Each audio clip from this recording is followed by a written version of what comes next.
السلام علیکم ورحمۃ اللہ وبرکاتہ۔ ایران نے آج وہ کر دیا جس کے بارے میں امریکہ نے کبھی سوچا نہیں تھا۔ امریکہ کو اندازہ نہیں تھا کہ ایران اتنا بڑا بھی اس پر حملہ کر سکتا ہے، لیکن آج ایران نے وہی کیا۔ ابراہم لنکن پر ایران نے حملہ کر دیا، اور ایران کا حملہ ہونے کی وجہ سے امریکہ کو اپنے ابراہم لنکن کو 1000 پیچھے ہٹانا پڑا ایران کی سمندری حدود سے۔ ابراہم لنکن امریکہ کا سب سے مضبوط اور سب سے بڑا طاقتور ایئر کرافٹ کیریئر کہلاتا ہے، اور اسی ایئر کرافٹ کیریئر کے سہارے امریکہ دنیا میں جہاں چاہتا ہے پہنچ جاتا ہے، وہاں کی آرمی کو دھمکی دیتا ہے، وہاں قبضہ کرنے کی کوشش کرتا ہے۔ اسی ابراہم لنکن کے ذریعے امریکہ نے ایران کا ایک طرح سے محاصرہ کر رکھا ہے، لیکن آج ایران کی آرمی نے IRGC نے ابراہم لنکن پر ڈرون سے حملہ کر دیا گلف آف عمان میں، اور ابراہم لنکن بالکل ابنائے ہرمز کے نزدیک پہنچ گیا تھا۔ ابراہم لنکن کے ذریعے امریکی آرمی کا، امریکی صدر کا ایجنڈا یہ تھا کہ ابنائے ہرمز کو ایران نے جو بند کر دیا ہے تو وہاں پہنچ جانا اور اس کا سیکورٹی کنٹرول سنبھال لینا، کیونکہ ابنائے ہرمز پر ایران کا کنٹرول ہے۔ ابنائے ہرمز بند رہے گا یا کھلے گا، ابنائے ہرمز سے کون سا جہاز جائے گا اور نہیں جائے گا، یہ پورا فیصلہ ایران کرتا ہے، اور ایران نے ابنائے ہرمز کو ان دنوں بند کر رکھا ہے۔ صرف 2 دیش کے جہازوں کو اسٹریٹ آف ہرمز سے گزرنے کی اجازت دی جا رہی ہے، ایک چین کے جہازوں کو اور دوسرے روس کے جہازوں کو، اور ابنائے ہرمز کے دونوں سائیڈ ہزاروں جہاز وہاں پر کھڑے ہوئے ہیں، یا وہ راستہ دوسری طرف لے کر جانے کی کوشش کر رہے ہیں، رخ موڑ رہے ہیں، اور وہاں سے اگر کوئی بھی امریکہ کا آئل ٹینکر گزر رہا ہے، امریکی جہاز گزر رہا ہے، تو ایران اس پر حملہ کر رہا ہے۔ پچھلے 4 دنوں میں ایران نے 5 امریکی آئل ٹینکر پر حملہ کیا ہے، اور ایک حملہ تو ایران نے آج ہی کیا، اور یہ حملہ ایران نے بدلہ لیا۔ دراصل انڈین سی میں ایران کا ایک جنگی جہاز واپس جا رہا تھا انڈیا کے ساتھ جنگی مشق کر کے، اور جیسے ہی انڈین سی سے وہ جہاز نکلا تھا، انٹرنیشنل واٹر کی سرحد میں پہنچا تھا، سری لنکا سے 40 کلومیٹر کے فاصلے پر تھا کہ امریکی سب مرین نے اس پر حملہ کیا۔ وہ جہاز تباہ ہو گیا، اس جہاز میں موجود آرمی کی موت ہو جاتی ہے۔ یہ الگ بات ہے کہ انڈیا نے بھی اس پر افسوس کا اظہار نہیں کیا، اور امریکہ نے کلیم کیا کہ ہم نے کیا ہے۔ موجودہ حالات میں میڈیا ہماری سب سے اہم ضرورت ہے، اور ملت ٹائمز اس ضرورت کو، اس کمی کو پورا کرنے کی کوشش کر رہا ہے، اور آپ نے ہمیشہ ملت ٹائمز کو آگے بڑھانے کے لیے ہمیں سپورٹ کیا ہے۔ آپ سے گزارش ہے اس سال بھی ماہ مبارک میں ہمیں سپورٹ کیجیے۔ اگر آپ میں سے کچھ لوگوں نے بھی سالانہ صرف 1000 روپے ملت ٹائمز کو اس رمضان میں ممبرشپ کی فیس کے طور پر دے دیا تو ملت ٹائمز کا نظام آسانی سے چلتا رہے گا۔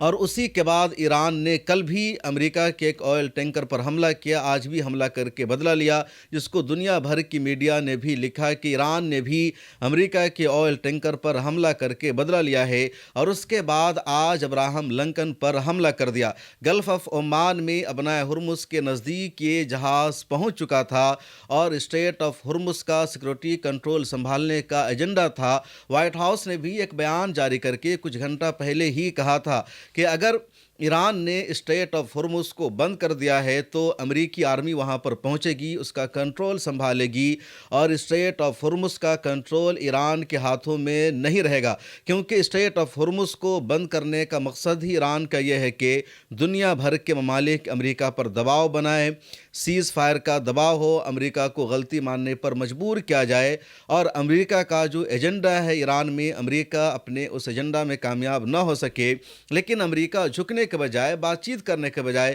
امریکہ یہ چاہ رہا تھا کہ ابراہم لنکن کو بھیج کر، اپنی آرمی کو بھیج کر وہ اسٹریٹ آف ہرمز کا کنٹرول سنبھال لے گا، لیکن ایران کی IRGC نے ڈرون سے حملہ کیا، اور اس ڈرون کو روکنے میں ابراہم لنکن پر موجود ایئر ڈیفنس سسٹم ناکام رہا۔ ڈرون نے جا کر کے ہٹ کیا ابراہم لنکن کو، اور اس کی وجہ سے ابراہم لنکن جو صرف ایران سے چند کلومیٹر کے فاصلے پر تھا اور ابنائے ہرمز کی طرف سیدھا جا رہا تھا گلف آف عمان میں، پیچھے ہٹ گیا ابراہم لنکن، اور اس وقت IRGC کا دعویٰ ہے، تسنیم نیوز ایجنسی نے بھی اس خبر کو شائع کیا ہے کہ ایران کے سمندری حدود سے گلف آف عمان میں 1000 کلومیٹر پیچھے ابراہم لنکن جا چکا ہے۔ ابراہم لنکن پر آج سے 4 دن پہلے بھی ایرانی آرمی نے 4 بیلسٹک میزائل سے حملہ کیا تھا۔ ابراہم لنکن کے رن وے کو نقصان پہنچا تھا، اور ابراہم لنکن پر حملہ ہو جانا ہی امریکہ کے لیے بہت بڑی خبر ہے۔ ابراہم لنکن ایسا ایئر کرافٹ کیریئر ہے، ایسا جہاز ہے کہ اگر اس پر 2-4 ڈرون سے حملہ ہو، اس پر 2-4 بیلسٹک میزائل داغا جائے تو اس پر زیادہ فرق نہیں پڑتا، زیادہ اس پر اثر نہیں پڑتا، کیونکہ بہت ہی طاقتور جنگی جہاز ہے۔ لیکن ابراہم لنکن پر اگر کوئی ملک حملہ کر دے رہا ہے، ایران کی ٹیکنالوجی اگر ابراہم لنکن کے موومنٹ کو اپنی نظر میں رکھ رہی ہے، ایران کی آرمی کو پتہ ہے کہ ابراہم لنکن اس وقت کس سمندری حدود میں کہاں ہیں، تو یہ بھی ایران کی ایک بڑی کامیابی ہے، ایران کی ایک جیت ہے، کیونکہ امریکہ یہ دعویٰ کرتا ہے کہ صرف اس کے پاس جدید ٹیکنالوجی ہے، لیکن ایران بھی اپنی ٹیکنالوجی کے ذریعے امریکی بحری بیڑا کو، امریکی آرمی کو مانیٹر کر رہا ہے، اور وہ دیکھ رہا ہے کہ امریکہ کا جنگی طیارہ اس وقت کہاں پر ہے۔ ایک اور بڑی خبر ہے، اور خبر یہ ہے کہ ایران نے آج اسرائیل پر 7 میزائلوں سے حملہ کیا، اور یہ 7 بیلسٹک میزائل تھا ایران کا، جس کی رینج 2000 کلومیٹر سے زیادہ تھی، اور اس میں کئی سارے وار ہیڈ تھے۔ اب اسرائیل کا دعویٰ ہے، اسرائیل کی میڈیا نے بھی اس خبر کو شائع کیا کہ اسرائیل کے ایئر ڈیفنس سسٹم نے ایران سے آنے والی 7 بیلسٹک میزائلوں میں سے 6 کو تو روک دیا، اسرائیل کے انٹرسپٹر نے کام کیا، لیکن ایک میزائل کو اسرائیل کا ایئر ڈیفنس سسٹم نہیں روک سکا، اور ایران کا ایک میزائل سینٹرل اسرائیل میں آ کر کے گرتا ہے اور تباہی مچاتا ہے، جس میں 11 لوگوں کی موت ہو گئی ہے۔ ٹائمز آف اسرائیل نے بھی اس خبر کو شائع کیا ہے، اور اسرائیل کے لیے ایک اور بڑا جھٹکا ہے۔ اس کے بعد امریکی پائلٹ کا کیا ہوا، اس پر بھی بحث جاری ہے، کیونکہ میڈیا میں اچانک خبر آتی ہے کہ امریکہ نے عراق کی سرحد پر اپنی آرمی کو ڈپلوائے کیا ہے، اپنی آرمی کو بھیجا ہے۔ عراق اور ایران کی سرحد ملی ہوئی ہے، یہ الگ بات ہے کہ عراق کا سلسلہ جیسے ختم ہوتا ہے، ایران کی سرحد شروع ہوتی ہے، پہاڑی سلسلہ آ جاتا ہے، اور ادھر سے کسی بھی فوج کے لیے، کسی بھی آرمی کے لیے ایران میں داخل ہونا آسان نہیں ہوتا۔ بہرحال پہلے انٹرنیشنل میڈیا میں یہ خبر سامنے آتی ہے کہ عراق میں جو امریکی آرمی ہے اس کو عراق ایران کی سرحد پر بھیجا گیا ہے، ڈپلوائے کیا گیا ہے۔ اب شروع میں ایران کو ایسا لگا، دنیا بھر کی میڈیا کو یہی لگا کہ امریکہ نے گراؤنڈ انویژن شروع کر دیا ہے، زمینی آرمی کو ایران کی طرف امریکہ نے بھیج دیا ہے، لیکن بعد میں پتہ چلتا ہے کہ امریکہ نے سرحد کنارے اپنی آرمی کو جو ڈپلوائے کیا ہے، اپنے پائلٹ کو کھوجنے کے لیے، اپنے پائلٹ کو تلاش کرنے کے لیے، کیونکہ پچھلی ویڈیو میں نے بتایا تھا کہ ایران نے یہ دعویٰ کیا، IRGC نے باضابطہ اسٹیٹمنٹ جاری کر کے کہا کہ اس کی ایئر فورس نے امریکہ کے ایک جنگی جہاز F-15E کو مار گرایا ہے، اور امریکہ یہ دعویٰ کرتا ہے کہ اس کے فائٹر پلین کو، اس کے جنگی جہازوں کو کوئی بھی نہیں مار گرا سکتا، لیکن ایران کی ایئر فورس نے امریکہ کے F-15E کو مار گرایا، لیکن جب اس جہاز کو مار گرایا گیا اور وہ جہاز کریش ہو جاتا ہے تو پائلٹ نے ایجیکٹ کیا، اور ایجیکٹ کرنے کی وجہ سے وہ عراق کی سرحد میں جا کر گرتا ہے، ایران کے سرحد میں نہیں آ پاتا۔ اب امریکہ کو یہ لگ رہا ہے کہ ایران کی آرمی IRGC ہمارے پائلٹ کو زندہ گرفتار کر سکتی ہے، ایران کی آرمی کوشش بھی کر رہی ہے کہ امریکی پائلٹ زندہ مل جائے، پورا پہاڑی علاقہ ہے، پہاڑوں کا سلسلہ ہے، چنانچہ وہاں پر امریکہ نے اپنی آرمی کو بھیج دیا کہ امریکی پائلٹ ایرانی آرمی کے ہاتھ نہ لگے، کیونکہ اگر ایرانی آرمی کے ہاتھ امریکی پائلٹ لگے گا تو اس کو زندہ گرفتار کیا جائے گا، اور کسی بھی جنگ میں کسی بھی دیش کے سپاہی کا، فوجی کا زندہ گرفتار ہونا اس دیش کی سب سے بڑی ناکامی، ذلت، رسوائی اور صاف لفظوں میں ہار ہوتی ہے۔ پھر اس زندہ قیدی کو، زندہ سپاہی کو آزاد کرانے کے لیے، چھڑوانے کے لیے بہت ساری شرطیں ماننی پڑتی ہے، اس لیے امریکہ نہیں چاہتا کہ ایرانی آرمی اس کے پائلٹ کو زندہ گرفتار کرے، اس لیے امریکہ نے عراق کی سرحد پر اپنی آرمی کو ڈپلوائے کیا ہے۔ ادھر کرد فوجوں کو بھی امریکہ نے عراق پر حملہ کرنے کے لیے بھیجا تھا، لیکن کرد فوج نے فی الحال ایران پر حملہ کرنے سے انکار کر دیا ہے۔ جو کرد گروپ ہے ایران، عراق اور ترکی کی سرحد پر، اس گروپ کو امریکہ استعمال کرنا چاہتا ہے ایران میں گراؤنڈ انویژن کے لیے، لیکن اس گروپ نے فی الحال انکار کر دیا ہے۔ امریکی صدر ٹرمپ کی بات چیت جاری جاری ہے۔ امریکی صدر ٹرمپ کا کہنا ہے جو کردوں کا گروپ ہے اس کو چوز کرنا ہوگا کہ وہ امریکہ کے ساتھ ہے یا ایران کے اسلامی انقلاب کے ساتھ ہے، یس یا نو، بیچ میں اس کے پاس کوئی آپشن نہیں ہے، اور اس پر ابھی مزید طویل بحث ہو سکتی ہے۔ اگلی کسی ویڈیو میں آپ کو بتاؤں گا کہ کردوں کا گروپ ہے کیا، اس کا ایجنڈا کیا ہے۔ ایک اور خبر ہے، اور خبر یہ ہے کہ بحرین کی بہت ہی بڑی آئل ریفائنری پر ایران نے حملہ کر دیا ہے، اور اس پوری آئل ریفائنری میں آگ بھڑک اٹھی ہے، پورا ایک طرح سے جل کر تباہ ہو رہا ہے، اور بحرین کی یہ بہت بڑی آئل ریفائنری مانی جاتی ہے۔ آپ اسکرین پر ویڈیوز دیکھ سکتے ہیں، لگاتار آگ کے شعلے بھٹک رہے ہیں۔ ایک اور خبر ہے، اور خبر یہ ہے کہ انگلینڈ کی سرکار نے قطر کے لیے 4 فائٹر پلین بھیج دیا ہے، اور ان جنگی طیاروں کو یا فائٹر پلین کو قطر بھیجا گیا ہے ایران کے حملے کو روکنے کے لیے، کیونکہ قطر میں صرف امریکہ کا فوجی اڈہ نہیں ہے بلکہ برٹین کا بھی فوجی اڈہ ہے، اس کی آرمی بھی قطر میں رہتی ہے، اور قطر کی مدد کے لیے، قطر کے سپورٹ کے لیے انگلینڈ نے اپنا 4 جنگی جہاز، 4 فائٹر پلین یہاں روانہ کر دیا ہے۔ ادھر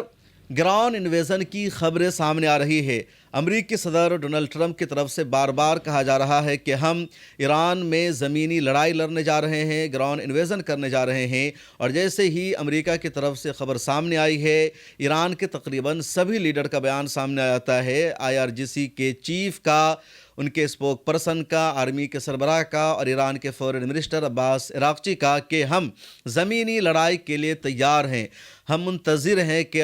امریکہ کی آرمی آئے اور گراؤنڈ انویژن شروع ہو امریکہ کی طرف سے، تاکہ ہم امریکہ کو اس کی اوقات بتا سکیں۔ ہماری آرمی کو تجربہ ہے زمینی لڑائی لڑنے کا، ایئر فورس کی لڑائی میں ایران ضرور پیچھے رہ جاتا ہے، لیکن گراؤنڈ انویژن میں ایران کبھی پیچھے نہیں رہے گا۔ ادھر امریکی صدر کو اپنی اکنامی بچانے کے لیے یا امریکہ کی بڑی بڑی کمپنیوں کو جواب دینے کے لیے، ان کے مارکیٹ کے ویلیو کو بچائے رکھنے کے لیے بار بار جھوٹ کا سہارا لینا پڑ رہا ہے۔ آج بھی امریکی صدر نے یہی کیا۔ امریکی صدر ڈونلڈ ٹرمپ جیسے سو کر اٹھتے ہیں، میڈیا کو، صحافیوں کو بلاتے ہیں اور ایک بیان دیتے ہیں کہ ایران سیز فائر کرنا چاہتا ہے، ایران نے بات چیت کے لیے، نیگوسیشن کے لیے اپنا میسج بھیجا ہے، اور امریکہ اس کے بارے میں غور کرے گا، امریکہ سوچے گا، امریکہ بات چیت کرے گا یا نہیں کرے گا۔ اور جیسے ہی ایران کو یہ خبر ملتی ہے، ایران کی طرف سے سیدھے اس خبر کو ریجیکٹ کیا جاتا ہے۔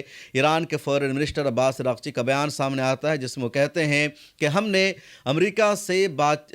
امریکہ سے سیز فائر کے لیے کوئی بات چیت نہیں کی ہے، ہم نے امریکہ کو جنگ بندی کا کوئی بھی پروپوزل نہیں بھیجا ہے۔ یہ سراسر جھوٹ ہے، کیونکہ اب امریکہ کے ساتھ بات چیت پوسیبل نہیں ہے۔ امریکہ 2 بار ہمیں دھوکہ دے چکا ہے، 2 بار امریکہ کی ریکویسٹ پر، امریکہ کی درخواست پر ہم نے امریکہ کے ساتھ بات چیت کیا، ہم نے ٹاک کو، ڈائیلاگ کو جوائن کیا، اور ٹاک کے دوران ہی امریکہ نے ہم پر حملہ کر دیا۔ اس لیے اب امریکہ کے ساتھ بات چیت کا کوئی راستہ ہموار ہونا پوسیبل نہیں ہے۔ ہم بات چیت کا راستہ اختیار کرنے والے نہیں ہیں، نہ ہی سیز فائر کے لیے ہم نے کوئی درخواست کی ہے، کوئی اپیل کی ہے۔ سراسر جھوٹ ہے۔ ایران لمبی جنگ کے لیے، لمبی لڑائی کے لیے تیار ہے، اور اگر ہم 1 سال تک جنگ لڑتے رہے تب بھی ہمارے پاس جو میزائلوں کا ذخیرہ ہے یا ڈرون کا ذخیرہ ہے وہ ختم ہونے والا نہیں ہے۔ یہ ایران کے فورن منسٹر کی طرف سے کہا گیا۔ اب بعد میں بات سامنے آئی کہ امریکی صدر مسٹر ٹرمپ نے جھوٹ بولا تھا،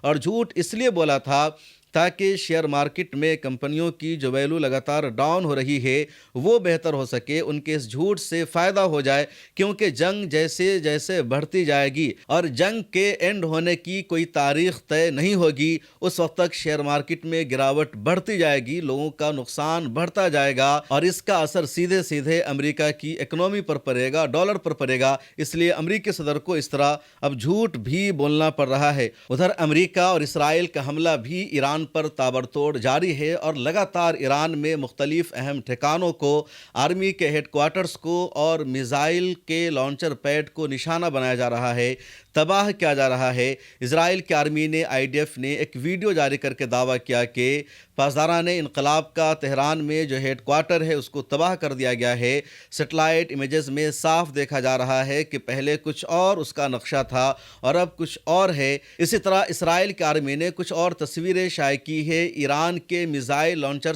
پیڈ کی، جس کے بارے میں بتایا گیا پہلے یہ تھا میزائل لانچر پیڈ اور اب یہ ہے، یعنی امریکہ اور اسرائیل نے حملہ کر کے تباہ کر دیا ہے۔ اسرائیل کا دعویٰ ہے، ٹائمز آف اسرائیل کی رپورٹ ہے کہ اسرائیل نے اور امریکہ نے ایران پر حملہ کر کے ایران کے 300 بیلسٹک میزائلوں کے لانچر پیڈ کو تباہ کر دیا ہے اور ایران نے اس دعویٰ کو غلط قرار دیا ہے۔ ایران میں مرنے والوں کی تعداد بھی تقریباً 1000 سے تجاوز کر چکی ہے۔ ایران نے لگاتار یہ بھی بتایا کہ امریکہ اور اسرائیل نے اس کے 11 ہسپتالوں پر حملہ کر کے ہسپتالوں کو نقصان پہنچایا ہے۔ اسرائیل نے حملہ کر کے حزب اللہ کے ایک کمانڈر کو بھی مار دیا ہے۔ اس کے علاوہ خبر آ رہی ہے کہ بیروت میں موجود حماس کے کمانڈر کو بھی مار دیا ہے اسرائیل نے حملہ کر کے، اور ابھی تک حماس کی طرف سے اس کمانڈر کی ہلاکت کے بارے میں کوئی اپڈیٹ سامنے نہیں آئی ہے۔ حزب اللہ کے جس کمانڈر کو مارنے کا اسرائیل نے دعویٰ کیا ان کا نام ہے زید علی، اور حماس کے جس کمانڈر کو مارنے کا دعویٰ کیا ہے اسرائیل ان کا نام ہے وسیم عطا اللہ، جن دونوں کو ہلاک کرنے کا دعویٰ کیا ہے۔ ادھر حزب اللہ کے ٹھکانوں پر اور لبنان پر اسرائیل کا حملہ بڑھتا جا رہا ہے اور تقریباً 100 لوگوں کی لبنان میں اسرائیل کے حملے میں ہلاکت ہو چکی ہے۔ 1000 سے زیادہ لوگوں کو بے گھر ہونا پڑا ہے، اپنا علاقہ چھوڑنا پڑا ہے۔ ادھر حزب اللہ کا حملہ بھی اسرائیل پر جاری ہے اور اسرائیلی آرمی کو لگاتار زمینی لڑائی میں حزب اللہ کی آرمی نقصان پہنچا رہی ہے۔ اسرائیل کے ٹینکوں کو اینٹی ٹینک میزائل سے حملہ کر کے تباہ کیا جا رہا ہے، اور آج کی رپورٹ کے مطابق آج بھی 2-3 اسرائیلی ٹینکوں کو حزب اللہ کے لڑاکوں نے تباہ کیا ہے، برباد کیا ہے۔ ادھر اسرائیل کی آرمی کا ایک اور دعویٰ ہے کہ اس نے ایران کے 80% ایئر ڈیفنس سسٹم کو تباہ کر دیا ہے۔ اسرائیلی آرمی یہ دعویٰ کر رہی ہے کہ ایران کا جو ایئر ڈیفنس سسٹم ہے تو اس میں سے 80% کو امریکہ اور اسرائیل نے حملہ کر کے تباہ کر دیا ہے، اور اگلے چند دنوں میں ایران کا مکمل طور پر ایئر ڈیفنس سسٹم تباہ ہو جائے گا، پورا رڈار ایران کا ختم ہو جائے گا اور ایران کے آسمانوں پر امریکہ اور اسرائیل کا مکمل کنٹرول رہے گا۔ اس کا مطلب یہ ہے کہ ایران کے آسمانوں پر ٹھہرنا ابھی بھی پاسبل نہیں ہے۔ امریکہ اور اسرائیل کے لیے یہ جاتے ہیں F-35 کا استعمال کرتے ہیں، رڈار سے بچ جاتے ہیں اور حملہ کر کے بھاگتے ہیں، وہاں یہ ٹھہرنے کی جرات نہیں کر پاتے ہیں۔ اگر ان کو ریفیولنگ کی ضرورت پڑتی ہے تو ایران کی سرحد سے باہر جا کر یہ سب کرتے ہیں، عراق کی سرحد کا استعمال کرتے ہیں یا جارڈن کی سرحد کا یہ استعمال کرتے ہیں جہازوں میں تیل ڈالنے کے لیے، ریفیولنگ کے لیے، اور اب ان کا دعویٰ ہے کہ وہ اگلے چند دنوں میں ایران کے ایئر ڈیفنس سسٹم کو ختم کر دیں گے۔ یہ لڑائی ابھی تک جاری ہے اور آج رات دونوں نے ایک دوسرے پر حملہ کیا ہے، دونوں نے ایک دوسرے کو نقصان پہنچایا ہے۔ اب لڑائی جلد رکے گی یا چلتی رہے گی، اس کا کچھ بھی فی الحال اندازہ نہیں لگ پا رہا ہے۔ اس ویڈیو میں اتنا ہی۔ میری کوشش ہے پل پل کی اپڈیٹ آپ کو دیتا رہوں۔ ملت ٹائمز کی ویڈیو آپ کو کیسی لگتی ہے کمنٹ سیکشن میں لکھیے، بتائیے، اور آپ سے گزارش ہے ملت ٹائمز کو فائنینشلی سپورٹ بھی کیجیے۔ پھر ملاقات ہوگی۔ السلام علیکم ورحمۃ اللہ وبرکاتہ۔ موجودہ حالات میں میڈیا ہماری سب سے اہم ضرورت ہے اور ملت ٹائمز اس ضرورت کو، اس کمی کو پورا کرنے کی کوشش کر رہا ہے۔ پچھلے 10 سالوں سے ہر چیلنج اور مشکل کا سامنا کرتے ہوئے لگاتار ہم آپ کی آواز اٹھا رہے ہیں، میڈیا کے میدان میں کام کر رہے ہیں، اور آپ نے ہمیشہ ہمیں سپورٹ بھی کیا ہے۔ ملت ٹائمز صرف یوٹیوب چینل کا نام نہیں ہے بلکہ ملت ٹائمز کا انگریزی ڈیسک ہے، جہاں انگریزی میں ہم خبریں شائع کرتے ہیں، سوشل میڈیا پر پوسٹ کرتے ہیں۔ ملت ٹائمز کا ہندی ڈیسک ہے، ملت ٹائمز کا اردو اور بنگلہ ڈیسک بھی ہے، اور 4 زبانوں میں ہم ویب سائٹ پر خبریں شائع کرتے ہیں، سوشل میڈیا پر ہم خبریں پوسٹ کرتے ہیں۔ اس کے علاوہ یوٹیوب پر ہم ایکسپلینر ویڈیوز بناتے ہیں، گراؤنڈ پر جا کر رپورٹ کرتے ہیں، انٹرویوز کرتے ہیں، پوڈ کاسٹ کرتے ہیں، اور ملت ٹائمز نے اب ڈاکیومنٹری بنانا بھی شروع کر دیا ہے۔ اس سال ہم نے ایک شاندار پروگرام کا انعقاد بھی کیا۔ ملت ٹائمز کی آفس ہے، ملت ٹائمز کا 20 لوگوں کا اسٹاف ہے، اس کے علاوہ بھی ملت ٹائمز کے کئی سارے اخراجات ہیں، بہت سارے ایکسپنسز ہیں، اور آپ نے ہمیشہ ملت ٹائمز کو آگے بڑھانے کے لیے ہمیں سپورٹ کیا ہے، آپ سے گزارش ہے اس سال بھی ماہ مبارک میں ہمیں سپورٹ کیجیے۔ اگر آپ میں سے کچھ لوگوں نے بھی سالانہ صرف 1000 روپے ملت ٹائمز کو اس رمضان میں ممبرشپ کی فیس کے طور پر دے دیا تو ملت ٹائمز کا نظام آسانی سے چلتا رہے گا، ملت ٹائمز مزید مضبوط ہوگا، ہماری ٹیم مزید بڑی ہوگی۔ آپ کی اسکرین پر QR کوڈ موجود ہے، اکاؤنٹ نمبر موجود ہے، UPI نمبر موجود ہے اور گوگل پے، فون پے نمبر بھی موجود ہے۔ آپ جیسے چاہیں ملت ٹائمز کو سپورٹ کر سکتے ہیں، آپ اپنی رقم ہم تک بھیج سکتے ہیں، ڈسکرپشن میں بھی لنک موجود ہے۔ اور آپ سے ایک آخری گزارش یہ ہے کہ اس ویڈیو کو دیکھ کر اسکپ مت کیجیے، بلکہ اس ویڈیو کو آگے شیئر کیجیے اپنے دوستوں سے، اپنے رشتہ داروں سے، سوشل میڈیا پر اس کو شیئر کیجیے، اپنی اسٹوری میں لگائیے اور ایک مضبوط میڈیا ہاؤس بنانے میں اپنا کردار ادا کیجیے۔